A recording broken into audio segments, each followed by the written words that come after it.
Giovedì 19 febbraio, San Mansueto. È il 50° giorno dall'inizio dell'anno, ne mancano 315 al termine. Il sole sorge alle 7.06 e tramonta alle 17.44. La luna si leva alle 7.54 e tramonta alle 20.09.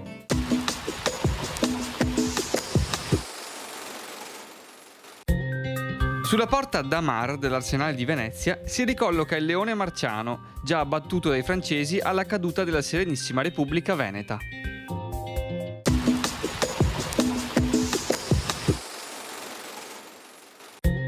Le previsioni per domani. Modesta variabilità residua, con più nubi all'inizio, specie ad est e in particolare sulle zone montane, per il resto significativi spazi di sereno. Non si esclude qualche leggero fenomeno di precipitazioni sulla bassa pianura nelle primissime ore e sulle zone montane fino al mattino. Salvo qualche locale lieve controtendenza, per le temperature minime prevale una diminuzione, in alcuni casi sensibile. Massime in diminuzione su basse pianura e costa, senza notevoli variazioni sulla pianura centrale e in aumento altrove.